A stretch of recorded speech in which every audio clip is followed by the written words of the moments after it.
Good afternoon. This is Wednesday, March 18th, 2020. I actually wanted to do this live, but that wasn't going to work out. So I'm doing it recorded and then I'll post it. Yesterday, as some of you guys saw, I posted a video or a post on my Facebook page asking questions. The title of this video is going to be Who Am I in the Face of This Crisis or this chaos? And there are questions that I have. I posted them. I in no way think that there isn't a virus or that people aren't dying or going to die of this virus. But I, in my morning meditation this morning, it came through that everything that has come before this moment it doesn't matter. It doesn't matter how the virus got started. It doesn't matter what is happening previous to this moment. All of that stuff is a distraction. And so we have to I'm getting to the positives that are coming out of this whole deal. The Byron Katie stuff that I've studied it talks about how what it is until it isn't. And we know that it needed to happen because that's what's happening. So we have to look within and find ourselves in this, whatever is happening in our lives. And I know there are many people that are, the stress is going to be and has gone through the roof. Where is my next paycheck coming from? How am I going to feed my kids? How am I going to put gas in the car? Those of you that are still working, how is this all playing out in your life? The way it's playing out in my life is it's causing me to look at areas of my life that I may not have looked at before. The accident that Roger and I were in caused us to look at our finances closer. That was one little piece out of the accident.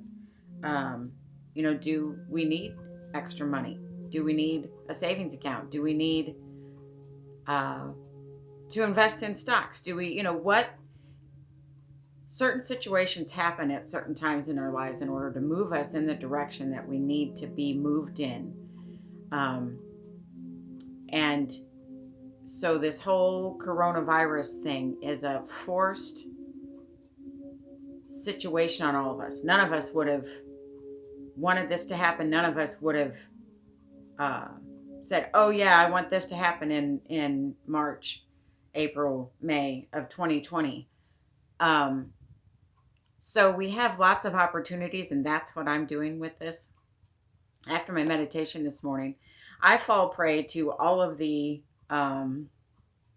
distractions, just like the rest of you do. Yesterday, I got really distracted with questions and what is actually going on with all of this stuff. And this morning, my meditation was all about it doesn't matter. And I know a lot of people will have a reaction to that and say, oh my God, it does too matter. But my guides are telling me that it just doesn't matter. What matters is, what am I doing in this moment? What am I thinking in this moment? Thank you, Joe Dispenza. How am I creating peace in this moment and in my next moment and in the moments for the rest of this week? And then for the rest of the month, and then for the rest of this year. What am I doing now to create peace in my life, even among the chaos and this crisis? And I would like us as Americans to change the terminology, to because the word crisis and pandemic and all those things create the sense of fear, and fear is a very low vibration. Um, so part of what I'm working on is raising my vibration, keeping my meditation practice in place, um, working with the almost 400 women in a Spiritual Journey of Women 2020 Facebook group. Um, we're asking the bigger questions. Even just last week, we're looking at how do we grow spiritually? How do we nurture our spiritual practice? And I think this crisis and this situation that we're in, I need to stop using those words as well, is giving us opportunities that we would not have had previous to this. One is we're having to slow down. We're having to be mindful about what we're doing physically. Who are we around? What spaces are we in? What are we touching? Are we cleaning our hands? So we're having to bring mindfulness to our present moments. How many times do I want to go to the store to see if they have hamburger? How many things do we have in our homes that we need for the next week? It makes us, this whole process is making us think outside of the box that we were living in previous to this. So we're being questioned and we're being forced into some places, but it's our job to take that and make it a positive and look at the positive that is coming out of it. There's thousands of positives. There's online workshops that can now spring forth because people are isolating in their homes, and that wouldn't have happened before. There was somebody told me that their daughter started working for a company that does these online meetings, and they're overwhelmed because there's so many people that are now using this technology to have their business meetings and to not have to bring people together physically. It's going to teach us a lot of things. Will people die? Yes, people are going to die because of this virus. That's a given. But people die every day. People die in car accidents. People die because of the regular flu. My doctor I just went and saw said 20,000 people have died already with the flu, with just the regular flu. Now, does that mean that I think, oh, we can just sit on our yoga mat and meditate all day and everything's going to be fine? No, I'm not saying that. And that's part of why I wanted to do this video, is to make clear that I am washing my hands. We just ate at a restaurant. I wash my hands. I have the Thieves and the Guardian essential oil in a pot on the stove. I do that 3 times a day. I put Thieves on the bottom of my feet. I smudged my entire house this morning. I'm taking precautions. I'm being smart. I'm not living in fear. I'm being proactive. We did go to the grocery store. We do have what we need. We need to be smart, and we need to not live in the energy of fear and lack, because that's just going to feed what is going on. So who am I in the face of this stuff? Well, yesterday I was like, I need to find out some answers. I'm going to put it out there and see who else has information. And I got some information.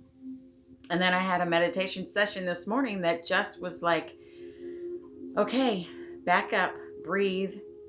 It doesn't matter. All those questions that I had yesterday, that I posted yesterday, just today don't matter to me. It's living in this moment, and what am I doing to create peace in my own life? How am I working to raise my vibration when the vibration out there in the world is all chaotic and fragmented and very low energy? It's my job to keep myself calm. It's my job to keep myself in my right mind. It's my job to reduce my anxiety and fear, if I have any, around this whole situation. Um, so, who are you in this whole situation that is unfolding in the okay, first of all, in your family, in your city, in your state, in the United States, and then on a global picture? Who are you in this situation? How are you living your life? What are you doing? How are you thinking? Who are you connecting to? How are you connecting? The isolation piece brings forth opportunity for us to figure out how to connect differently. And we've had the internet for quite some time, but there's other ways to connect. There's energetic ways to connect. We can all sit for 5 minutes and send out healing, clarity, focused energy to the whole entire universe. We could all do that. And that would, in my belief, change the energetic makeup of the situation that we find ourselves in. So who are you? Who are you in the face of this chaos and this crisis? Who are you? What are you doing? How are you talking? How are you? Are you sending out positive energy, or are you in the energy of fear? And I understand there's some legitimate fear. Those that live paycheck to paycheck. But it's also a growing place. And it's always also a place where we can ask, what are the virus is a messenger. And whoever caused it or however it came to be, those are all messengers for us. And we know that all of this needed to happen because it's happening. We can't go back and say, oh, well, we should have, or we could have, or this should have, and this person, and this government, and this president, and this blah, blah. Okay, but none of that matters in what is going on right now in this moment. So we have to get in our right energetic spaces, in my opinion, to take advantage of the positive opportunities that are coming out of this. Maybe you're having more dinners with your family. Maybe you're connecting to your kids in a different way. Maybe it's causing you and your spouse to sit down and say, oh, hey, maybe we need to do, if this is going to be a reoccurring thing where everything shuts down because of a virus, how can we better prepare for this in the future? And where do we go from this space forward? How do we live our lives from today, from this moment into the future? Who are our support people? Who do we connect to? How are we connecting? I think it's a fascinating, and I was thinking this way before yesterday, but I kind of got hung up in all the third dimensional stuff yesterday. It's a time to get quiet. I think it's a time to get quiet. And the expansive journey inward. Isolation causes us can be an opportunity to move inward. It's giving me an opportunity to move and expand inward instead of outward. And that's been my thing for quite a while. So have a wonderful rest of your day and expand inward.